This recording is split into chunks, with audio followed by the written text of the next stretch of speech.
Line Arabian dates. இப்போ அது line லயனா டே. இது தரும் ஆரோக்கியம் இயற்கையானது. லயனா பிரீமியம் டேட்ஸ்.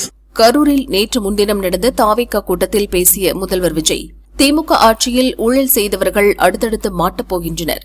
வரும் நாட்களில் தாவேகா அரசின் விஸ்வரூபத்தை பார்ப்பீர்கள் என்று ஆவேசம் காட்டினார். கரூர் கம்பெனி முதலாளி எங்கு இருக்கிறார் என்பது தெரியாத அளவுக்கு ஓடு ஓடு என ஓடிக்கொண்டிருக்கிறார் என்றும் முன்னாள் அமைச்சர் செந்தில் பாலாஜியை விமர்சித்தார்.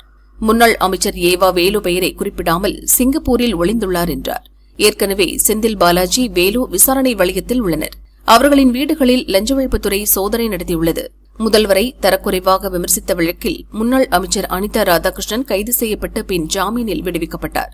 இப்படி பல முன்னாள் அமைச்சர்கள் சிக்கலை எதிர்கொண்டு வரும் நிலையில் விஸ்வரூபத்தை பார்ப்பீர்கள் என்ற முதல்வர் விஜயின் எச்சரிக்கை திமுக முன்னாள் அமைச்சர்கள் பலரை கலக்கமடையச் செய்துள்ளது. திமுக ஆட்சியில் நடந்த ஊழல்கள் குறித்து ஏராளமான புகார்கள் அரசுக்கு குவிந்து வருவதால் எந்த நேரத்திலும் வழக்கு பதிவு, சோதனை, கைது நடவடிக்கைகள் இருக்கலாம் என அவர்கள் அஞ்சுகின்றனர். ஒருவருக்கொருவர் போனில் தொடர்பு கொண்டு லஞ்ச ஒழிப்புத்துறை சோதனை செய்தால், கைது செய்தால் என்ன செய்வது, முன்கூட்டியே தப்பிக்க என்ன செய்வதென கவலையுடன் ஆலோசித்து வருவதாக கூறப்படுகிறது. இது தொடர்பாக திமுக நிர்வாகி ஒருவரிடம் கேட்டபோது, முன்னாள் அமைச்சர்கள் பலர் தாவேகா மாவட்ட செயலர்களுடன் நல்ல நட்பில் உள்ளனர். விஜய் ரசிகர் மன்றமாக இருந்தபோது நலத்திட்ட உதவிகள் வழங்க உதவி செய்துள்ளனர்.